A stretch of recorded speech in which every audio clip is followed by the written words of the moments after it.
नमस्कार दोस्तों, फिर से स्वागत है आपका आपके ही चैनल आपके ही यूट्यूब परिवार में।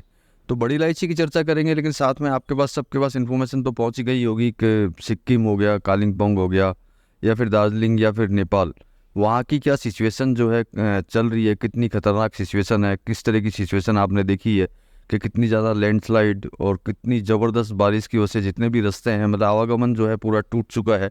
यूँ समझ सकते हैं कि सिक्किम से एक बार फिर से जो है कुछ दिनों के लिए जो है कनेक्शन जो है, आने जाने का कनेक्शन जो है बंद हो चुका है। लेकिन जब भी इस तरह की प्रॉब्लम होती है तब और कुछ घटनाएं भी इसके साथ में जुड़ती हैं जो अपने बाज़ारों के अंदर होती हैं। तो वीडियो को पूरा ज़रूर देख लीजिएगा। पूरा देखेंगे तो आपको क्या पूरी जानकारी मिल जाएगी कि किस तरीके से इन सिचुएशन के अंदर दूसरी मंडियों में जो है किस तरह की सिचुएशन को पैदा किया जाता है। अगर वो आप ध्यान में रखेंगे तो शायद आपको किसी तरह के नुकसान का सामना जो है आपको ना करना पड़े। तो इसलिए वीडियो को पूरा ज़रूर देख लीजिएगा, और पूरा देखेंगे तभी पूरी जानकारी मिल पाएगी। लेकिन दोस्तों, चैनल पर नए हैं तो वीडियो को लाइक और चैनल को सब्सक्राइब जो है ज़रूर कर लीजिएगा, और लगता है उस शेयर के लायक है तो शेयर करना बिल्कुल भी मत भूलिएगा। और साथ में एक कमेंट्स भी लेंगे, क्योंकि कुछ अलग तरीके का अगर कोई कमेंट आता है जिसमें शायद यूँ समझ सकते हैं थोड़ी तड़क भड़क या क्वेश्चंस ज़्यादा होते हैं, तो वैसा कमेंट्स मैं हमेशा वीडियो में ले लेता हूँ। तो आज एक कमेंट्स है जिसके ऊपर चर्चा हम लोग सबसे लास्ट में करेंगे और उसके बारे में जानेंगे। उनको उस कमेंट का जवाब भी देना ज़रूरी है, क्योंकि वो उन एरियो में कभी आते नहीं हैं जिन एरियो में जो है बड़ी इलायची होती है। तो उनको उस चीज़ के बारे में पूरी जानकारी होनी बहुत ज़्यादा ज़रूरी है। तो चलिए वीडियो स्टार्ट करते हैं। सबसे पहले तो देखिए कंडीशन जो है आपको दिखाई दे रही है कि किस तरीके की सिक्किम की जो कंडीशन है, कालिम्पोंग की जो कंडीशन है वो बहुत मतलब दयनीय है बहुत ज़्यादा। क्योंकि मोटा मोटी हर जगह के जो रास्ते हैं वो टूट चुके हैं, चाहे सिलीगुड़ी से सिक्किम के लिए हो या सिक्किम से ऊपर, सिक्किम के अंदर ही ऊपर के जाने के रास्ते हो। तो मोटा मोटी वो जो है मतलब बहुत ही खतरनाक स्थिति के अंदर चल रहे हैं। लेकिन इसके अंदर भी मैंने देखा है कि ये होने पर भी जो लोग हैं यही मतलब तर्क करते हैं कि ये फालतू की बातें हैं, ऐसा वहाँ कुछ नहीं हो सकता है। कारण होता है, देखिए उसका उसका जो प्लेन जगहों में रहते हैं वो पहाड़ी इलाकों के बारे में कुछ जान नहीं सकते हैं कि वो वहाँ किस तरह की सिचुएशन जो है ज़्यादा बारिश होने से हो सकती है, और कितनी ज़बरदस्त सिचुएशन, ज़बरदस्त से भी ज़बरदस्त ख़राब सिचुएशन वहाँ हो सकती है। उनको तो शायद ये भी पता नहीं होगा कि अभी तक कितनी मौतें हो चुकी हैं। अगर न्यूज़पेपर की अगर बात करें तो 6 से 7 मौतें जो हैं इन बारिश को लेकर के हो चुकी है। और कम से कम 1500 से भी ज़्यादा जो है टूरिस्ट, क्योंकि सिक्किम जो है टूरिस्ट पैलेस के नाम से भी पूरी दुनिया में पहचाना जाता है, तो 1500 से भी ज़्यादा टूरिस्ट जो हैं वहाँ पे फंसे हुए हैं। लेकिन नहीं, उनको फिर भी यही लगता है कि अगर ये न्यूज़ कहीं फैलाई जाती है कि भाई सिक्किम में प्रॉब्लम हुई या कालिम्पोंग में प्रॉब्लम हुई, तो मतलब कि ये सब फर्जी मैसेज हैं, फर्जी न्यूज़ हैं। किसी तरह से कुछ भी ऐसा होता नहीं है, लैंडस्लाइड भी नहीं होती है, रोडें भी नहीं टूटती हैं, घर भी नहीं टूटते हैं, क्योंकि उनको पता है ही नहीं, क्योंकि वो रहते ही प्लेन जगह के अंदर है। उन्होंने ऐसा माहौल शायद कभी देखा नहीं है और देखने के बारे में कभी सोचा भी नहीं है, क्योंकि इस तरह के जो लोग होते हैं उनकी बुद्धि जो है ज़्यादा तेज़ होती है। क्योंकि जिनकी बुद्धि ज़्यादा तेज़ होती है वही इस तरीके की बात करता है। जो नॉर्मल इंसान होगा वो ये देख करके ज़रूर सोचेगा कि भाई हाँ, तीस्ता में भी तूफान आ सकता है, या फिर वहाँ ज़्यादा बारिश होने से लैंडस्लाइडें हो सकती है। हम लोग उसको बाढ़ भी बोल सकते हैं कि भैया नीचे बैठे हैं तो हम लोग बाढ़ भी बोल सकते हैं। तो उनके नज़र में बाढ़ नाम की कोई चीज़ पहाड़ पे होती नहीं है, लैंडस्लाइड भी पहाड़ पे नहीं होती है। तो मतलब कि ऊपर कुछ हुआ ही नहीं है, सिर्फ फालतू के मैसेज जो हैं इधर से उधर घुमाए जा रहे हैं। तो देखिए ये लोग जो भी सोचते हैं उससे फ़र्क नहीं पड़ता है। इनका सोचना इनके पास है, इनकी ज़्यादा बुद्धि जो है इनके पास है। आप लोगों को सोचना ज़रूरी है जिनके पास हाजिर का माल है। तो देखिए इस तरह की सिचुएशन जब होती है, एक खतरनाक आंधी बनती है, एक ज़बरदस्त आंधी हर बाज़ारों के अंदर, और वो आंधी होती है मंदी चाहने वालों की। क्योंकि उनको मंदी से इतना ज़्यादा लगाव होता है कि उनको एक मौका चाहिए होता है। उस मौके के अंदर वो जो है अपना चौका छक्का सब मारने की कोशिश जो है उसके अंदर करने लग जाते हैं। कारण कि उनको ऐसा लगता है कि अब जो है ज़बरदस्त तरीके से मंदी फैलाई जाए, और मंदी फैला करके फिर ये माल पकड़ा जाए। ये बात मैं आपसे इसलिए बोल रहा हूँ कि ये आज पहली बार नहीं होगा, इससे पहले भी बहुत बार हो चुका है। लेकिन इससे पहले आपको थोड़ी सी हिस्ट्री याद कर लेनी चाहिए बड़ी इलायची की, क्योंकि मुझे पता है आप लोग व्यस्त रहते हैं और रह करके जो है चीज़ें आप जो पीछे गई वो गई, उसको भूल भाल जाते हैं, उनको आप लोगों को याद नहीं रहता है। तो देखिए बड़ी इलायची में फरवरी के बाद से लेकर के आज तक जो है मेरे हिसाब से किसी तरह की कोई ज़बरदस्त मंदी इसमें या ज़बरदस्त करेक्शन आपने नहीं देखा होगा। नो डाउट हल्का फुल्का करेक्शन जो है 10 20 50 रुपए का इसके अंदर आया, लेकिन ये निरंतर जो है कंटिन्यू तेज़ी के अंदर चलती रही। ये आप अच्छी तरह जानते हैं, या फिर हिस्ट्री पीछे घूम करके याद कर लीजिएगा।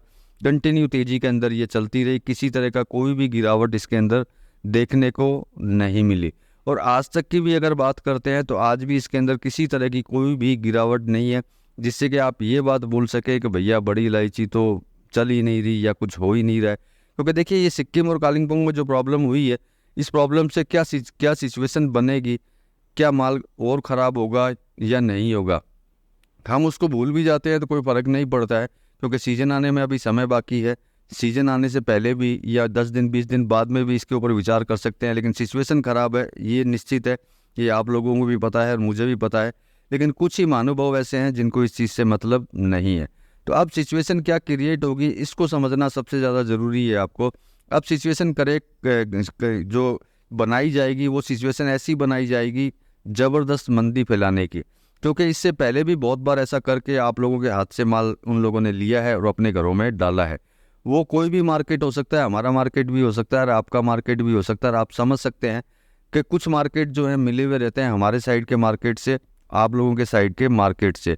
वहाँ के कुछ लोग ऐसे होते हैं जिनका काम ही यही होता है कि इस तरह की जब सिचुएशन हो तो उसमें मंदी ज़बरदस्त फैलाई जाए, जिससे कि लोग जो है पैनिक में आए, पैनिक में आकर के जो है अपना माल बेचना चालू करे। क्योंकि उन लोगों को ऐसा इस टाइम में ऐसा लग रहा होता है कि भैया अब तो वहाँ बारिश ज़बरदस्त हुई है तो वहाँ तो फसल नहीं होगी, तो मतलब आगे तेज़ी रहेगी। ये विचार जो है नॉर्मल जो बायर होता है, नॉर्मल जो माल जिसने हाजिर में लेके रखा हुआ होता है, जो इस लाइन का नहीं है, उनको ऐसा ही लगता है कि हाँ तेज़ी होगी। लेकिन जैसे ही वो मंदी के मैसेज पढ़ने चालू करता है या मंदी के बारे में उसको बोला जाता है कि नहीं यार इसमें तो ज़बरदस्त मंदी आ जाएगी, तो वो ज़बरदस्त तरीके से घबरा जाता है और घबरा करके जो है अपना माल जो है फटाफट बेचने की कोशिश करता है। वो सोचता है कहीं और मंदी ना आ जाए जैसा फरवरी में हुआ था। तो यही सिचुएशन जो है आज वापस देखने को मिल रही है कि इस तरीके से जो है, चाहे हमारे साइड के बंदे हों या आप लोगों के साइड के बंदे हों, ये आप खुद विचार कर लीजिएगा। मैं मेरी साइड और आपकी साइड क्यों बोलता हूँ, आप आपके समझ में आ जाएगा कि मैं कहाँ के लिए बात कर रहा हूँ। तो वो ज़बरदस्त मंदी का मैसेज डालना या फिर ज़बरदस्त मंदी के लिए माल के लिए बोलना ये चालू करेंगे और बाज़ार को गिराना स्टार्ट कर देंगे। तो देखिए इसमें जो अच्छे व्यापारी हैं, बड़े व्यापारी हैं, जिनको इस चीज़ के बारे में पता है कि ऐसा कुछ भी नहीं होने वाला है, उनको तो किसी तरह का पैनिक या घबराहट उसको नहीं होगी। लेकिन आम आदमी जो नॉर्मल तरीके से छोटा मोटा जो ये काम करता है बड़ी इलायची का, वो जो ज़रूर जो है पैनिक के अंदर आ जाएगा और वो घबरा करके जो है माल बेचने की कोशिश करेगा। तो मेरी तरफ से इसमें घबराने की ज़रूरत नहीं है। घबराने से अच्छा ये है कि जितने भी भाई लोग जो ये काम करते हैं, उनको अगर नीचे के भावों में, ज़बरदस्त नीचे के भावों में अगर माल मिलता है तो आप सारा माल ही उठा लीजिए, क्योंकि उनके पास तो कुछ बचेगा ही नहीं, तो वो मंदी फैलाएंगे का। लेकिन जब उठाने जाएंगे तो आपको एज पर एक्चुअल पता चल जाएगा कि मंदी फैलाई जा रही है या फिर माल बेचा जा रहा है। तो मेरे कहने का तात्पर्य आप लोगों को सिर्फ इतना ही है, इस तरह के मैसेज अगर आपको मिलते हैं तो थोड़ी सी हिस्ट्री याद कर लीजिएगा बड़ी इलायची की। तो हिस्ट्री अगर याद करेंगे तो आपको पता चल जाएगा कि किसी तरह की मंदी के अंदर अभी तक बड़ी इलायची नहीं गई है। कंटिन्यू जो है तेज़ी के अंदर है, चाहे वो नेपाल हो चाहे फिर सिलीगुड़ी हो। नो डाउट कई बार जो है भाव नहीं आते हैं जिनके बारे में आप भी मेरे से चर्चा करते हैं, लेकिन मैंने आपको हमेशा बोला है और जो हुआ है, जैसा मैंने बोला वैसा होता रहा है कि मैसेज जो है शांत हो जाते हैं, लेकिन जब ये मैसेज वापस आने चालू होते हैं तो उसमें अशांति होती है तेज़ी की, जिसमें तेज़ी के साथ में जो है आगे बढ़नी वापस चालू हो जाती है। और पूरे फरवरी से लेकर के आज तक, फरवरी के बाद से लेकर आज तक आप देख सकते हैं किसी तरह के ज़बरदस्त करेक्शन में नहीं गया है। लेकिन जो सिचुएशन आज पैदा की जा रही है वैसी सिचुएशन पैदा करने की कोशिश जो है 50 बार की गई है और बहुत ज़बरदस्त तरीके से की गई है। उनके दिमाग को भी दाद देता हूँ मैं कि इतनी बार वो करने के बाद में फिर वो बार बार करते हैं, जबकि उनको अच्छी तरह पता है कि ऐसी सिचुएशन पैदा नहीं होगी। लेकिन क्या करें, मैंने आपको बोला ना, आदत से मजबूर है, आदत पड़ गई, वो छूटती नहीं है। इसीलिए वो ये कोशिश जो है करते रहेंगे, चाहे वो मेरी साइड के आदमी हो या फिर आपके साइड के हों। तो मेरे हिसाब से आपको इसमें घबराने की ज़रूरत नहीं है, माल को पकड़ के रखने की ज़रूरत है। जिनके पास फिजिकल है, जिनके जो कागज़ों में काम करते हैं, उसके लिए तो मैं कुछ बोल नहीं सकता। अगर करेक्शन आएगा तो निश्चित बात है उन लोगों को तो माल बेचना ही पड़ेगा। लेकिन अगर वही फिजिकल माल होगा तो मेरे हिसाब से उनको सोचने की ज़रूरत नहीं पड़ेगी कि हम क्या करें और क्या ना करें, क्योंकि जब फिजिकली माल हमारे पास है तो भैया फैला लो मंदी जितनी फैलानी है, क्योंकि जितनी वो फैलाएंगे उतनी ही ये आगे बढ़ेगी। और जिसके पास फिजिकल है वो हमेशा जीत में रहेगा। बाकी आप अपना काम अपने विचार से कर सकते हैं, मैं सिर्फ जो है अपनी इन्फॉर्मेशन, अपनी जानकारी जो है मैं आप तक पहुंचाने की कोशिश करता हूं। अब ये कमेंट ले लेते हैं, जो मैंने आपको बोला था कमेंट के बारे में एक चर्चा करेंगे। ये दिनेश सिंगल जी का कमेंट है। उन्होंने मेरे को लिखा है कि आप कहते थे नेपाल में 100 बैग मांगो तो 10 बैग मुश्किल से मिलेंगे, पर आज आप कह रहे हो कि 2500 बैग नेपाल से एक साथ खरीद कर लाए हैं, फिर ये माल कहाँ से पैदा हुआ? तो दिनेश जी, सबसे पहले तो आपको धन्यवाद, आपने कमेंट किया, इसके लिए बहुत बहुत धन्यवाद। और मुझे शायद लगता है कि आप या तो बड़ी इलायची में नए हैं, या फिर आप कभी नेपाल गए नहीं हैं, या फिर नेपाल से कभी माल नहीं खरीदा है। नेपाल में माल है और 100 बैग की जगह 10 बैग ही मिलते हैं, लेकिन भाई साहब वहाँ बैठना पड़ता है। 10 किसानों के पास जाएंगे तो किसी के पास 5 बैग मिलेंगे, किसी के पास कोई 2 बैग देगा, कोई 1 बैग देगा। इस तरीके से माल को कलेक्शन करना पड़ता है प्रेजेंट टाइम की सिचुएशन के अंदर। पहले ऐसा कुछ भी नहीं होता था, पहले वन स्पॉट, एक ही जगह के ऊपर सारा माल मिल जाता था। आज की डेट में भी माल मिलेगा, लेकिन आपको खून पसीना ज़रूर बहाना होगा। अगर आप खून पसीना बहाएंगे, पागलों की तरह घूमेंगे, किसी से 100 बैग मांगेंगे तो वो 10 बैग देगा, किसी से 50 बैग मांगेंगे तो वो 4 बैग देगा। इस तरीके से अगर आप इकट्ठा करेंगे तो आपको माल अभी भी मिलेगा, लेकिन जितना आप चाहेंगे उतना माल नहीं मिलेगा एक जगह से। जैसा आप सोचते हैं कि भैया गोडाउन खोला, माल निकाला, ट्रक लोड किया, लेके चले गए, ये सिचुएशन आज भी नहीं है। ये आपकी इन्फॉर्मेशन के लिए बोल रहा हूँ। और नेपाल मेरा नहीं है दिनेश जी, आप जाकर के एक बार ट्राई कर लीजिएगा, माल आपको भी ज़रूर मिलेगा, लेकिन बहुत दिन बैठ करके आपको टुकड़ों में माल खरीद करके एक जगह पे रख करके लाना होगा। इतना करने के बाद में जो 2500 बैग इकट्ठे हुए वो लेकर के आए, तो आप सोच सकते हो कि बाज़ार में बिक्री है या फिर नहीं है। इस पे आप विचार खुद कर सकते हैं, या फिर आप जाइए, क्योंकि क्या होता है प्रैक्टिकल और मेरा बोलना और आपका खुद का प्रैक्टिकल देखना बड़ा अच्छा होगा। आप इससे अच्छा है कि एक चक्कर मार करके आइए नेपाल, तो आपको पता चल जाएगा कि आगे की सिचुएशन वहाँ क्या चल रही है और किस तरह की सिचुएशन है। ऐसी सिचुएशन होने पे भी अगर लोग 2500 बैग इकट्ठे करवा रहे हैं या 2000 बैग इकट्ठे करवा रहे हैं, तो भैया उनके पसीने छूट गए होंगे, और एक एक करके थोड़ा थोड़ा करके उन्होंने कम से कम 10-12 दिन 15 दिन में जा करके ये माल जो है जगह जगह से इकट्ठा किया होगा। और आज की डेट में भी ऐसा ही हो रहा है।